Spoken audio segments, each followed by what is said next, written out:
Hey, Prime members, you can binge 8 new episodes of the MrBallen podcast 1 month early and all episodes ad-free on Amazon Music. Download the Amazon Music app today.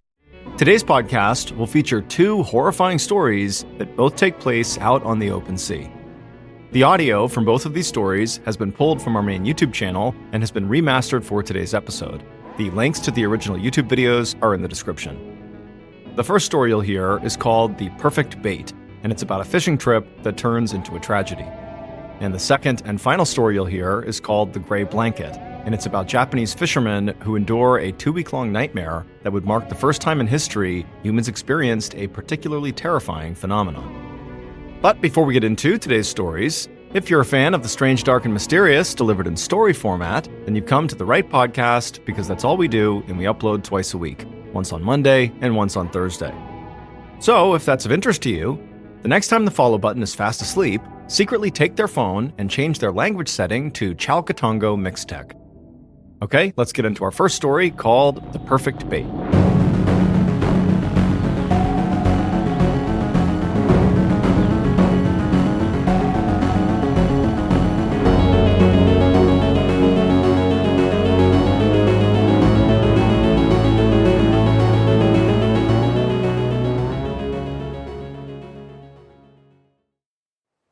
Lamont Jones is shattered when his cousin dies just weeks after entering prison. The official report says natural causes, but bruises and missing teeth tell a different story. Wondery presents Death County, PA, a chilling true story of corruption and cover-ups. Follow Death County, PA on the Wondery app or wherever you get your podcasts.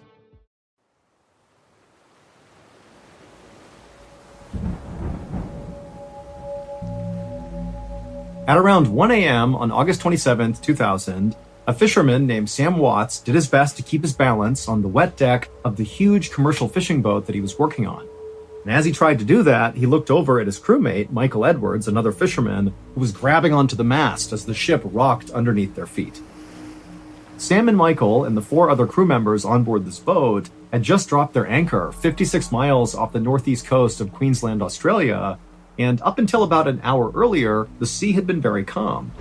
But now, this huge storm had rolled in, the wind had picked up, the waves were huge, and while the 4 other crew members had already gone below to try to catch some sleep, Sam and Michael were now on the deck, doing their best to try to secure everything before they went down below. And so as the wind is whipping and the waves are smashing against the side of this boat, Sam and Michael decide they should split up to work more efficiently, where Sam will go to the front of the boat and Michael will go to the back of the boat, and they would each kind of work towards the middle of the boat, checking all the fastenings and the knots to make sure everything was good. And then when they reached the center, they would be good and they could go down below. And so they did that. Sam went to the front, Michael to the back, and as they began to work, they kept constant eye contact with each other because this was obviously a very dangerous thing they were doing. But at some point, as Sam was making his way, he had to duck down to check a particular fastening. And so when he ducked down, he lost sight of Michael just for a second. But in that split second, this huge rogue wave smashed the side of the boat, practically capsizing it, sending Sam flying towards the railing. But Sam luckily grabbed onto the railing before being thrown into the water. And then as the boat kind of began to rock back to level, Sam instinctively looked back down the ship to look for Michael. And he watched through the darkness and the rain as Michael went careening off the side into the ocean. He hadn't been able to grab onto anything. And so the instant the boat kind of leveled out again, Sam screamed for Michael, but he couldn't see him. And so he ran down below, woke up the whole crew. And so moments later, the crew was on the deck. They had their big spotlights out, scanning the water, through this big storm, looking for signs of Michael. And at the same time, the captain had come up and he was on the radio talking to police. And so several minutes later, a police boat managed to come out to the fishing boat. And at the same time, the crew is still desperately looking for Michael. They haven't found him yet. And now the police began circling around the whole area, calling out for Michael, throwing out buoys into the water in hopes of, maybe Michael sees one and grabs hold. But nobody could find Michael. He was just gone. And so all that morning into the early afternoon, the police continued to look in the area for Michael. The crew on board the fishing boat did the same thing, but still nobody could find a trace of Michael. And so around noon that day, the search was called off. And the police told Sam and the rest of the crew of this fishing boat that unfortunately, at this point, it seemed very likely that Michael had drowned.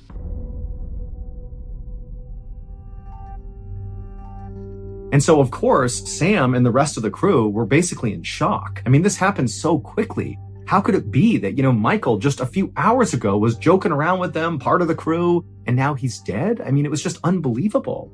But now, unfortunately, Sam and the rest of the crew had to basically put their grief aside and make a very practical, albeit very cold, decision, which was, even though Michael's dead, do we stay out here and continue fishing? Or because of his death, do we just go back home? And you might think that decision was actually super easy to make, that of course, they would pack it in and go back home. How could you possibly stay out here and go fishing considering what had happened? But you need to understand it cost a lot of money to go out on these fishing excursions, and they had just left, and so they had not caught anything. So they had spent all this money and they had no return from it.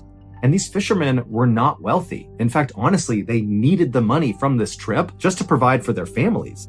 And so if they did turn around right now, it would really hurt all of them. And it would also make it really hard to get the funding again to go out later. And so after some pretty awkward deliberation, the crew decided that, we got to stay out here and fish. But the silver lining was, hey, if we stay out here for another day or so, maybe Michael's body will float to the surface and we can at least recover him and bring him back home to his family. And so all day that day, the fishermen stayed out and fished, and they were very successful. One after another, they were catching these cod that were 6 feet long and nearly 100 pounds. They're called flowery cods. But despite how incredible this was for their business, this was not a cause for celebration because they had just lost their friend the day before. And so it was a very somber day. And all day, all the fishermen really are looking out at the water, hoping to see Michael's body. But, by the end of that 24 hours of fishing, they didn't see any sign of Michael. And so they packed everything in and they headed back to port. They sold off all of their cod that they had bought. And then each of the fishermen went back to their families and grieved the loss of their friend.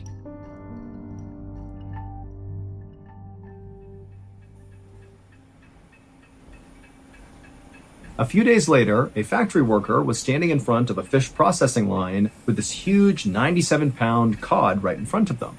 This is one of the flowery cods that Sam and the other fishermen had caught 24 hours after their friend had gone overboard.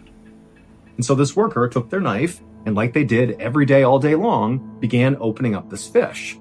And at some point, after cutting it open and looking inside of this enormous cod, the worker just stopped and couldn't believe what they were seeing, and then they began to scream. It would turn out a few days earlier, after Michael had been thrown overboard during that storm, he very likely had been alive when he hit the water. But the area where they were fishing off the coast of Queensland, Australia, was known for having lots of sharks and saltwater crocodiles in the area. And so pretty much immediately, Michael was attacked by either a shark or a crocodile, or maybe both. And during this feeding frenzy, as Michael's getting ripped to pieces, his head got ripped off and began to float away. And at some point, one of those huge flowery cods saw the head and ate it whole. And then later that day, Michael's colleagues caught the cod who caught Michael's head. And so that factory worker who opened up that particular cod saw Michael's undigested head looking up at her, and apparently his face was fixed in terror with his eyes wide and his mouth open as if his final moment had been him screaming.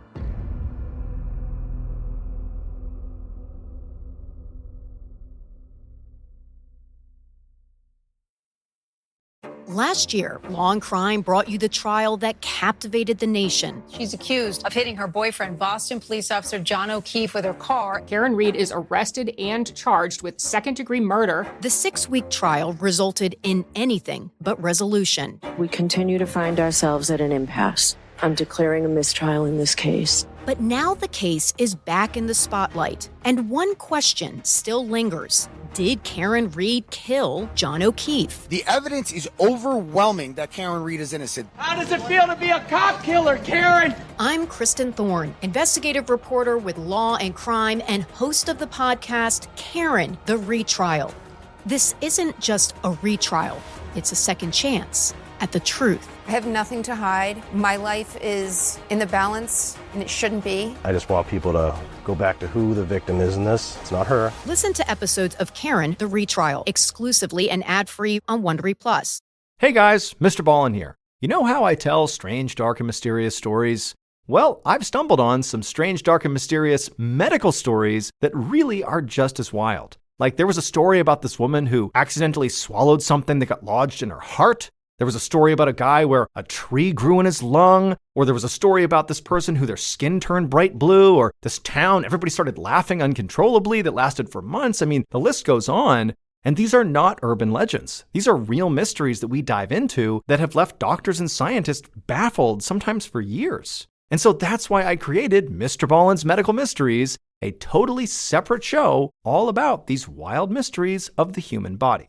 Follow MrBallen's Medical Mysteries on the Wondery app or wherever you get your podcasts. Want to listen to episodes early and ad-free? Well, join Wondery Plus or listen on Amazon Music with Prime. The next and final story of today's episode is called The Gray Blanket.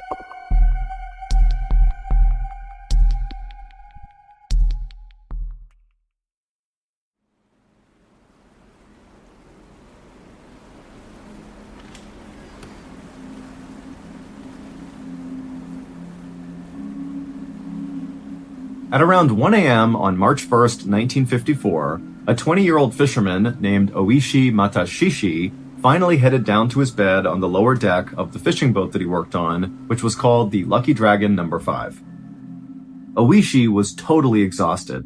He and the other 22 crew members had been working practically around the clock, 18-hour days for the last 6 weeks, trying to catch tuna, but so far, this trip had really been a disaster.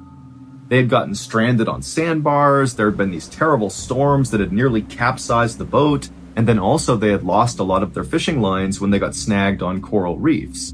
And so, as a result, their tuna hauls so far had been devastatingly low. And Oishi and the rest of the crew were very aware of this. In fact, Oishi was very worried that he would not bring home enough money to support his family. Back when Oishi was 14 years old, his father, who had been the breadwinner for their family, had been crushed to death when he was repairing a ship. And so now Oishi had stepped into that patriarch role, taking care of his mother and his 5 other siblings. And so Oishi really needed a solid paycheck from this trip, and it wasn't looking like that was going to happen. And so Oishi staggered his way into his small room and he collapsed onto his bed. And as he lay there trying to sleep, he felt the ship gently rocking side to side. The ship, the Lucky Dragon No. 5, was anchored relatively close to the Marshall Islands, which is a strip of islands right about halfway between Hawaii and Australia. But what's unique about the Marshall Islands is they sit over these huge ancient underwater volcanoes. Now, these volcanoes are dormant, but the captain of the Lucky Dragon No. 5 was weary enough about getting too close to these dormant volcanoes in fear they might erupt, that he intentionally kept them about 80 miles or so away from the Marshall Islands. And so eventually, Oishi did drift off to sleep in his bunk.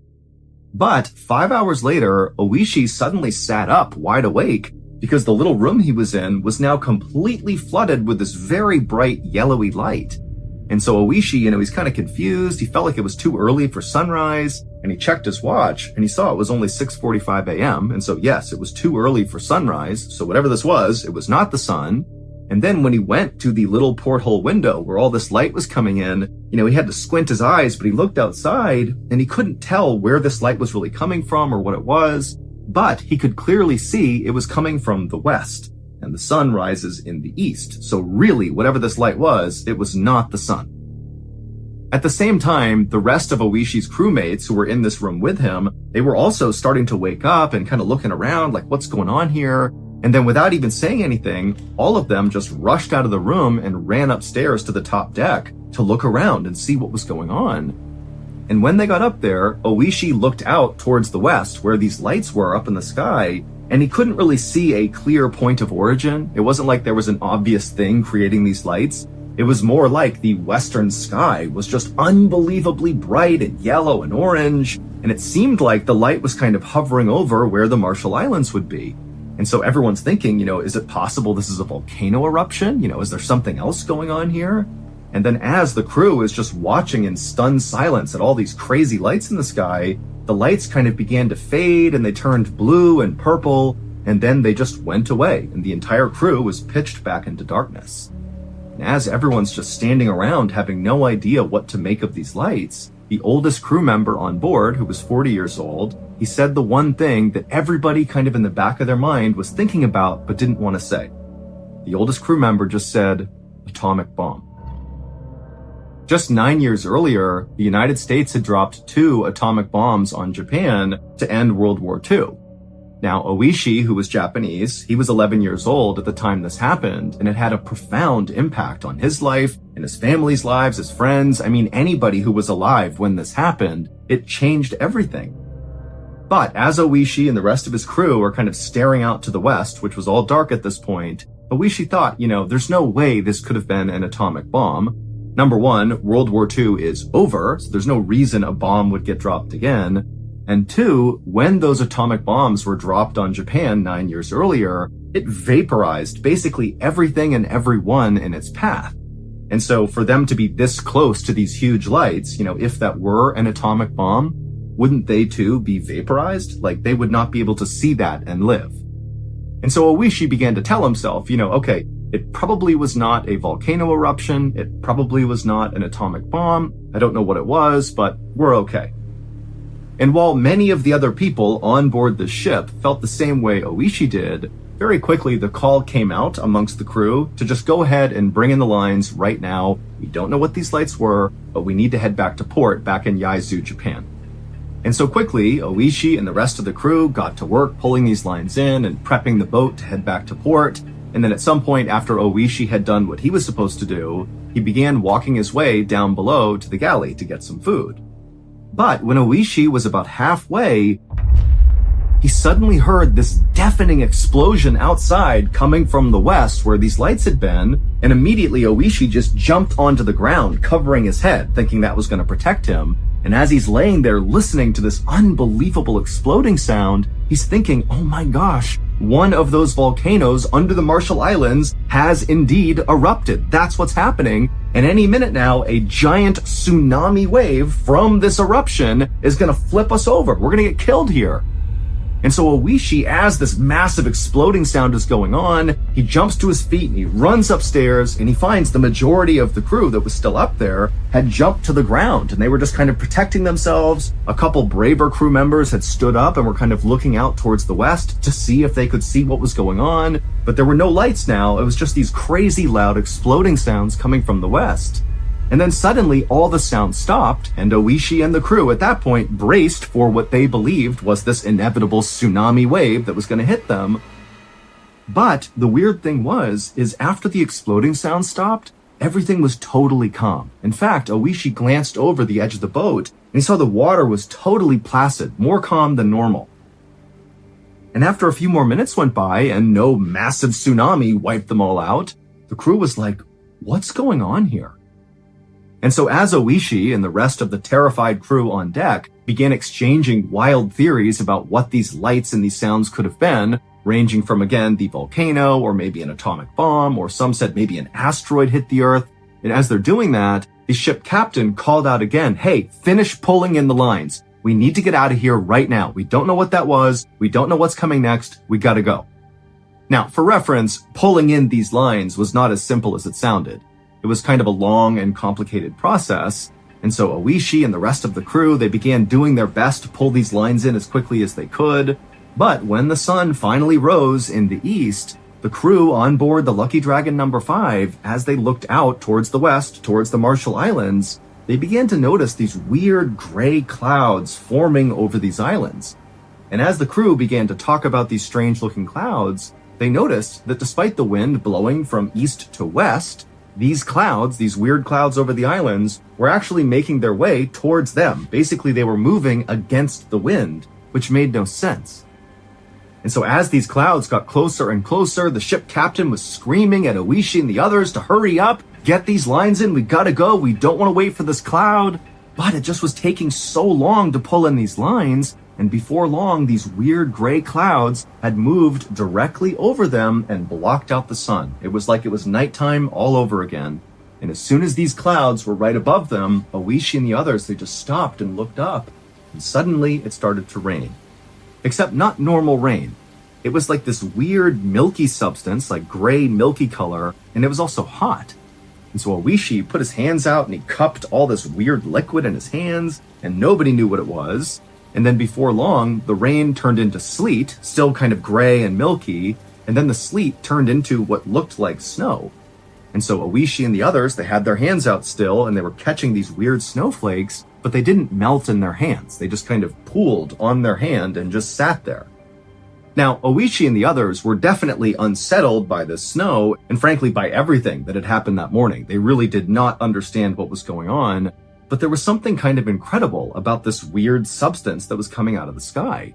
To the point where many of the fishermen on board grabbed bags and saved some of this weird, mushy snow stuff to bring back home, to maybe show their families and friends, or even to give to science to see if maybe they could study it and see what it was.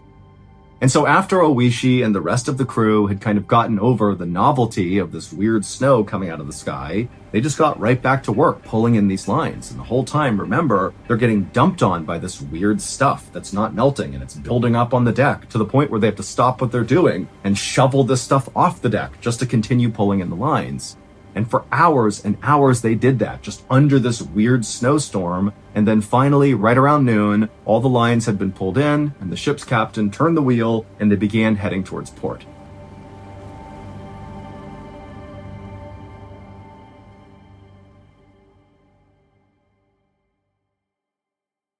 Hey listeners, big news for true crime lovers. You can now enjoy this podcast ad-free on Amazon Music with your Prime membership. Listen to all episodes of my podcasts, MrBallen's Medical Mysteries and MrBallen's Strange, Dark, and Mysterious Stories, along with a huge collection of top true crime podcasts, completely ad-free. No more wading through cliffhangers or dealing with ads, because let's be honest, ads shouldn't be the most nerve-wracking part of true crime. To start your ad-free listening journey, download the Amazon Music app for free, or head to amazon.com/ballen. That's amazon.com/BALLEN. Dive into uninterrupted true crime stories today. Hey, it's Mr. Ballen here. If you haven't discovered redacted, declassified mysteries yet, well, you're in for a fascinating journey through history's hidden files. As a fellow military veteran, I can tell you that the host of the show, Luke Lamanna, brings a very unique insider perspective to these wild stories. From covert operations to historical deceptions, Luke examines verified stories that sound almost too incredible to be true. Like Ana Montes, the defense intelligence analyst who maintained a perfect cover while secretly working for Cuba for nearly 20 years. Or the Tic Tac incident, where a decorated Navy pilot encountered something in the skies that the Pentagon couldn't explain. Luke and his team dive deep into declassified documents to bring you thoroughly researched, eye-opening stories from the darkest corners of history. Follow Redacted, Declassified Mysteries with Luke Lamanna on the Wondery app or wherever you get your podcasts. You can listen to new episodes early and ad-free right now by joining Wondery Plus.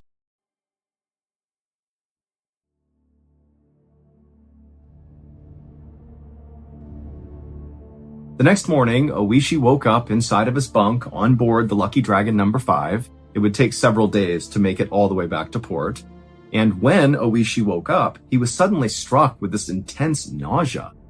And so he got up and stumbled his way into the bathroom, and just kind of out of instinct, he grabbed his toothbrush and began brushing his teeth.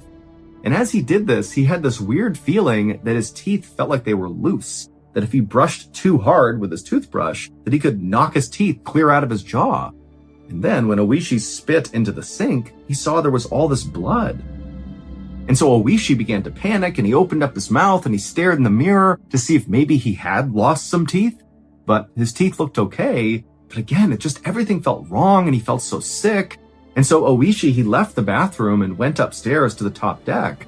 And when he got up there, he saw many of the other members of the crew, and they looked terrible. Their skin was a weird gray color, and some of them had blisters all over their skin.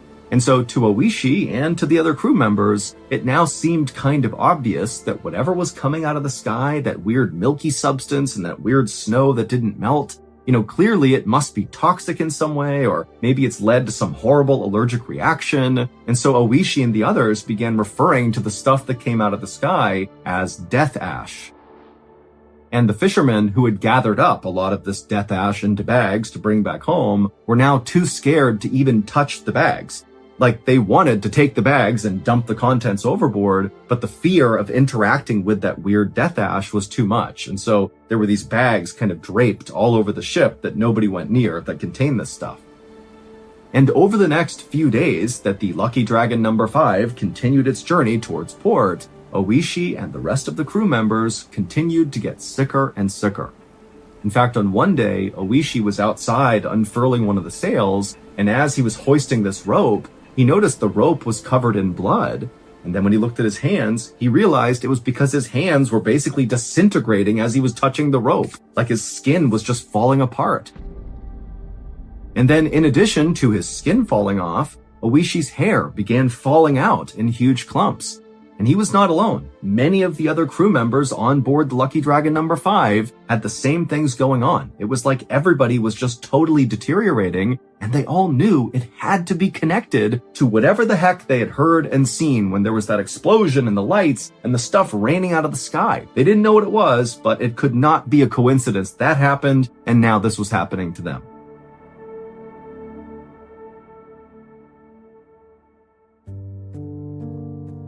And so finally, on March 14th, the crew of the Lucky Dragon number 5 pulled into port in Yaizu, Japan, and as they got off, they made this interesting decision to not tell anyone what happened to them.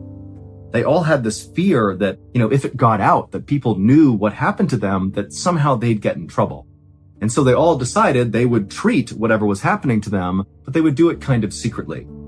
And so Oishi, as soon as he left the boat, he went straight to the doctor's office, and as best as he could, he tried to kind of discreetly tell the doctor what had happened during this fishing trip. And then he showed the doctor all these lesions on his skin and the bald spots and the fact that he was so sick and that his teeth felt loose. And the doctor's like, I got no idea what's wrong with you. And so all he did was prescribe Oishi some zinc ointment to put on all of these blisters and lesions on his skin. And he told Oishi that, this should work. It should clear everything up and you should be okay. But, come back if this ointment doesn't work. A few hours later, a woman was inside of her home in the port city of Yaizu, right near where the Lucky Dragon number 5 had docked, when she heard a knock on her front door. And so she put her broom up against the wall, she walked to the front door, she opened it up, and standing right outside was this horrible looking man who had gray skin and lesions all over him and all these bald spots, and he was smiling and his teeth were all red, like there was blood all over his teeth. And for a second, she thought about slamming the door, but then she looked more closely and she realized it was her neighbor, Oishi. As soon as she realized this, she said, Oishi, what happened to you? And he just kind of shrugged his shoulders like he didn't have a way to explain all of this. And then he held out a small gray package and he just said, here's some extra fish that we caught on the last fishing trip I was on. I just wanted to give it to you. And the woman, who was still totally caught off guard by how terrible Oishi looked, she just turned and pointed at her kitchen table, telling Oishi to put the fish on the table. And so Oishi came inside and limped his way into the kitchen and put the package down. And then when he turned to leave, the woman stopped him and she said, Oishi, tell me what's going on here. You look horrible. You have all these bloody bandages on you. Was there a fire on the boat? Was there some sort of accident? Tell me. And so Oishi, he looked down for a second and then he looked back at her and said, I'm sorry, I can't tell you. Because again, remember, Oishi and the rest of the crew had decided they were not going to share details of what happened. And so this woman, who really liked Oishi and wanted to make sure he was okay, she just said, okay, you don't got to tell me about it, but here, have a seat. We'll catch up about other things. And so Oishi, he nodded and took a seat inside the living room. And as he sat there, the woman went into the kitchen and she got a cup of water. She brought it back and she handed it to him. And Oishi, he took the cup with a trembling hand and he sat there drinking his water, just looking so terrible. And the woman, she really didn't know what to say. She did not understand at all what was happening. But she could tell, Oishi does not want to talk about it. And so to kind of break up the silence, she just began talking about stuff she had heard on the news. And the big news story that everybody was talking about was the science experiment that was done out near the Marshall Islands. And when this woman talked about a science experiment and the Marshall Islands, Oishi dropped his glass and it shattered on the ground, and he just stared at this woman with a look of absolute terror on his face. And at this point, Oishi decided he was not going to keep his story secret anymore, and so he told his neighbor what had happened out on the water, the explosions, the lights, the rain, the snow, all of it. And after he did, the woman became terrified and said, "Get out of my house! Go, go, go!" And so Oishi, he got up and he kind of ran out of the house, not really sure what was going on. And then the woman, after Oishi was gone, she turned and she realized the package of fish that Oishi had left was sitting inside of her kitchen. And so she screamed and she too ran out the door.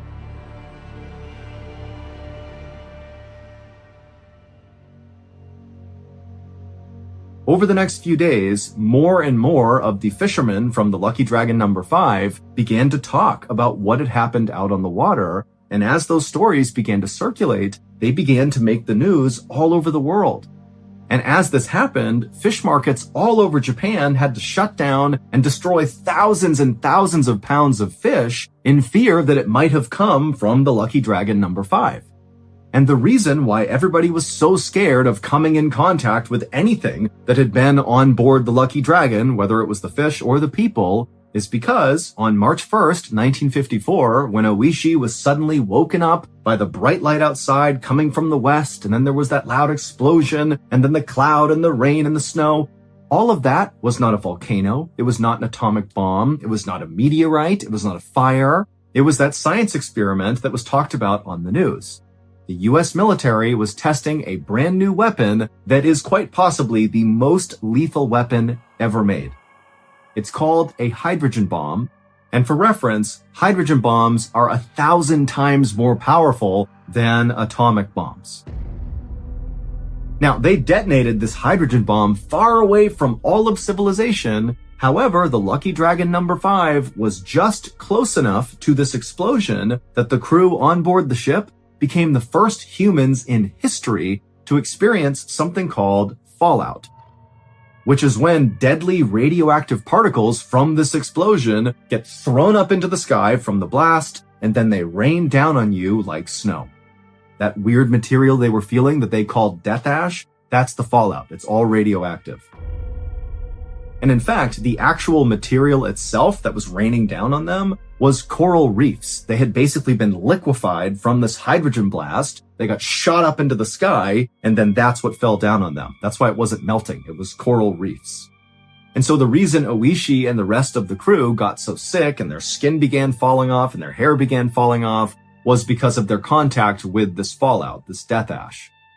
And so once they began sharing their story of what happened out there and it began making the news, the crew of the Lucky Dragon was rounded up and sent to a special medical facility where they were quarantined. And unbelievably, only one of them died.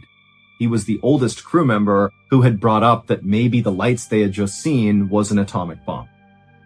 But even though the rest of the crew survived, they would spend the rest of their lives battling strange diseases and cancers, and many of them would become sterilized. And those that weren't, their children often had birth defects.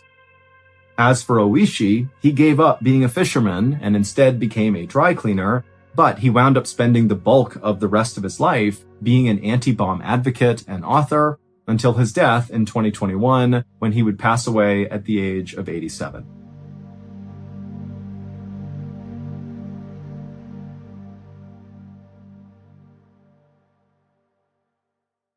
A quick note about our stories. They are all based on true events, but we sometimes use pseudonyms to protect the people involved, and some details are fictionalized for dramatic purposes.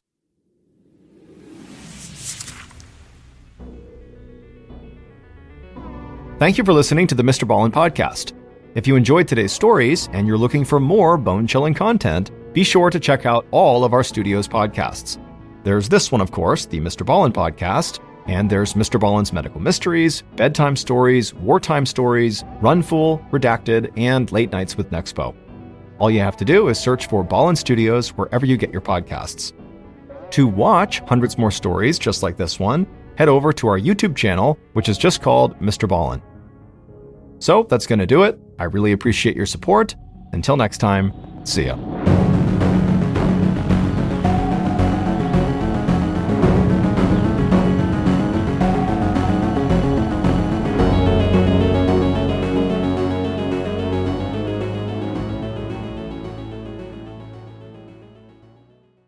Hey, Prime members, you can binge 8 new episodes of the MrBallen podcast 1 month early and all episodes ad-free on Amazon Music. Download the Amazon Music app today.